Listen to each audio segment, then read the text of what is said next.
नमस्कार दोस्तों, आज का जो हमारा विषय है वो है जो दिव्य शक्तियां हैं वो परीक्षाएं लेती हैं। तो ऐसा क्यों वो परीक्षाएं लेती हैं?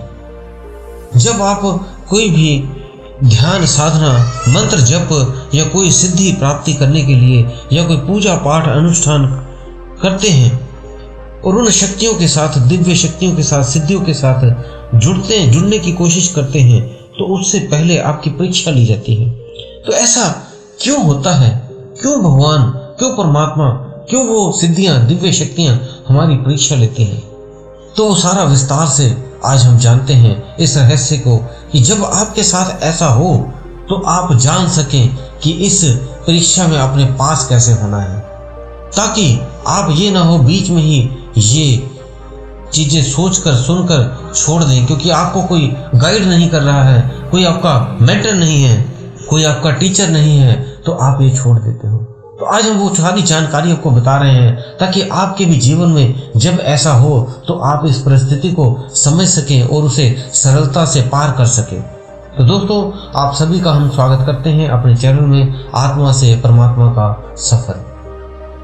और दोस्तों, अगर आप हमारे चैनल में नए हैं तो चैनल को सब्सक्राइब कर लें और बेल बटन को दबा दें, ताकि अध्यात्म की हम जो भी छोटी से छोटी, बड़ी से बड़ी जानकारी देते हैं तो वो आप तक पहुंच सके। और हम हर तरह की वीडियो डालते हैं ताकि जो शुरू में बेसिक वाला अध्यात्म में आ रहा है उसको भी नॉलेज मिल सके, और कोई एडवांस में है, कोई मिडिल में है, उन सभी के लिए हम अलग अलग तरह की वीडियो डालते रहते हैं, ताकि हर साधक को शुरू से आखिरी तक का सफर तय करने में कोई ज़्यादा कठिनाई ना हो। तो दोस्तों, अब परीक्षा लेते क्यों हैं?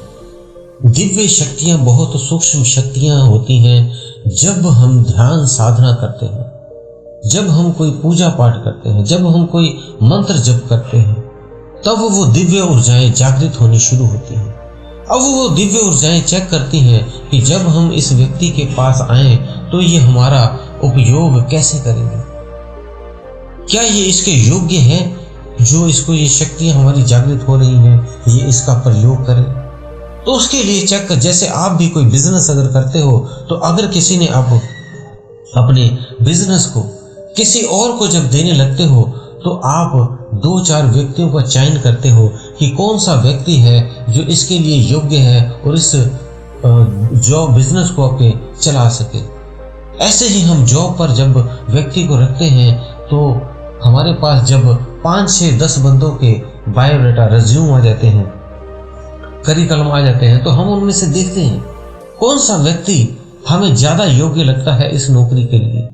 तो हम उसमें से देखकर उसका इंटरव्यू लेकर फिर एक योग्य व्यक्ति नियुक्त करते हैं, ताकि ये नौकरी, ये जॉब वो ध्यान से, अच्छी तरह से कर सके। तो जब हम अपने कार्यों में किसी को रखना होता है तो हम चेक करते हैं पूरा ध्यान से, फिर उसको रखते हैं। तो वो तो अध्यात्म शक्तियां हैं, वो हमसे कई गुना है। तो वो क्या हमारा इंटरव्यू नहीं लेंगी? वो हमें क्या चेक नहीं करेंगी? करेंगी वो भी चेक, क्या हम उसके लिए योग्य हैं। जैसे एक विद्यार्थी है, जब वो मान लो जो विद्यार्थी है 10वीं क्लास में पढ़ रहा है तो उसे 11वीं में जाना है, तो एक पेपर देना पड़ेगा उसको। 2-3 पहले उसके रफ पेपर लिए जाते हैं, जिसे कच्चे पेपर बोल देते हैं।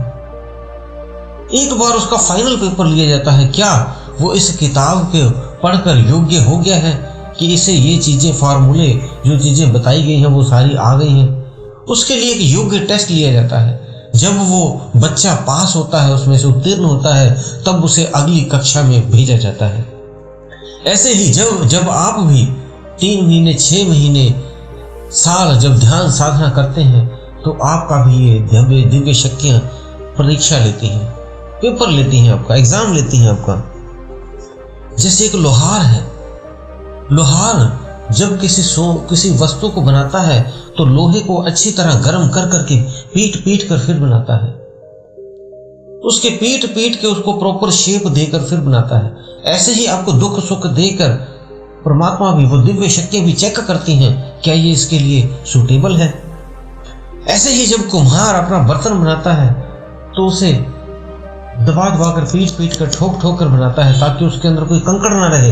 अगर वो कंकड़ रहेगा, वो थपथपी नहीं मारेगा, तो वहां से वो पानी चूने लग जाएगा। इसलिए वो बनाते बनाते उस पर थपथपी मारता रहता है बर्तन पे, ताकि कोई भी अगर कोई उसमें छोटा सा भी कण है वो ना रहे, वो निकाल देता है उसे। वो जब परमात्मा चेक करता है, उसके बाद वो आपकी सहायता के लिए जब आप पास हो जाते हो तो आपके ऊपर दया दृष्टि डाल देता है। फिर आप जो मर्जी चाहो वो होगा, आपकी कोई इच्छा होगी वो तुरंत होगी, आपका कोई भी कार्य है वो होगा। क्योंकि जब आपने देखा होगा भक्त प्रहलाद जब उसने आग में जलाया जाने लगा था और कई अलग अलग चीजें की गई थी, तो नरसिंह भगवान ने उनकी रक्षा की। उस छोटे से बालक की भक्ति से प्रसन्न होकर वो उन पे दया दृष्टि डाल दी, उन्हें आना पड़ा। इसी तरह जब आप भी जब ये दिव्य शक्तियों को आवाहन करते हैं, उनका मंत्र जप करते हैं, ध्यान साधना करते हैं, उस दिव्य शक्तियों के साथ जुड़ते हैं, तब आपको भी कई छोटे छोटे दुख तकलीफें आनी शुरू होती हैं, गरीबी आने लगती है, कभी नौकरी छूट जाती है, कभी बिजनेस में प्रॉब्लम आने लगती है। तो आपको लगता है जैसे हम पूजा पाठ कर रहे हैं, कहीं तक तो नहीं आ रही, और आप पूजा पाठ छोड़ देते हैं। आपके भीतर नेगेटिव चीजें आने लगती हैं, आपको लगता है ये पूजा पाठ करने से मेरे को नुकसान होने लगे हैं।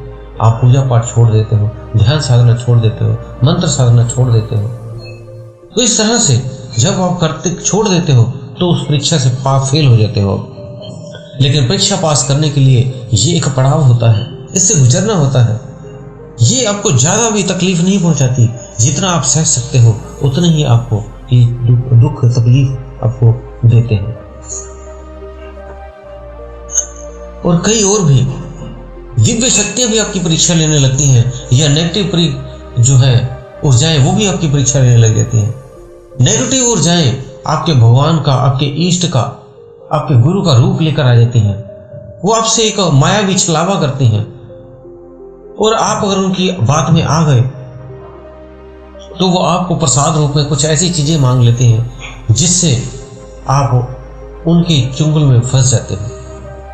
तो इसलिए आपको इसके लिए एक मार्गदर्शक होना जरूरी है, आपका एक मेंटर, आपका एक टीचर, आपका एक गुरु होना जरूरी है। क्योंकि जब आप किसी विशेष मंत्र की सिद्धि कर रहे हैं या 10 महाविद्याओं की कोई साधना कर रहे हैं, तब इस में जरूरत पड़ती है आपके एक मेंटर की, आपके गुरु की। तो आप लेकिन घबराए नहीं। जब आपकी ये परीक्षाएं ली जाती हैं, इस तरह की कई चीजें आपके साथ होती हैं, तो आप घबराए नहीं बिल्कुल भी। क्योंकि हर रात के बाद सवेरा होता है, हर दुख के बाद एक सुख आता है। तो उसके लिए आप विशेष रूप से ये ध्यान रखें, आपका भी अगर आज ऊपर नीचे हो रहा है लाइफस्टाइल, तो कोई बात नहीं, कुछ दिनों में वो सही हो जाएगा। बस आपको एक धैर्य, एक संतोष रखना पड़ेगा अपने भीतर, और बस आप भक्ति भाव में लगे रहें। बस जैसे ही आप भक्ति भाव में कंटिन्यू लगे रहेंगे, आप खुद ही परीक्षा में पास हो जाएंगे। आप खुद ही उतने मार्क्स ले आएंगे, नंबर ले आएंगे कि आप उन दिव्य शक्तियों की जो परीक्षाएं थी वो पास कर जाएंगे। और कई हजारों, लाखों, करोड़ों लोगों ने इन परीक्षाओं को पास किया है, तो आप भी कर जाएंगे। ये नहीं कि आपके साथ कुछ ऐसा हो जाएगा, आप भी पास होंगे। बस जरूरत है तो कंटिन्यूटी की, ध्यान से लगे रहें, कंटिन्यू लगे रहें। जब भी समय लगे नाम जप, ध्यान, भजन करते रहें। एक दिन आप भी उस स्थिति में पहुंच जाएंगे। तो दोस्तों, उम्मीद है दी हुई जानकारी से आप संतुष्ट होंगे। फिर भी कोई आपका प्रश्न है तो आप हमें कमेंट बॉक्स में लिख सकते हैं। और अगर आपने हमारा फेसबुक और इंस्टाग्राम फॉलो नहीं किया है तो डिस्क्रिप्शन बॉक्स में उसका लिंक दिया गया है, आप वहां पे जाकर फॉलो कर लो। तो दोस्तों, इसी के साथ हम विदा लेते हैं। धन्यवाद।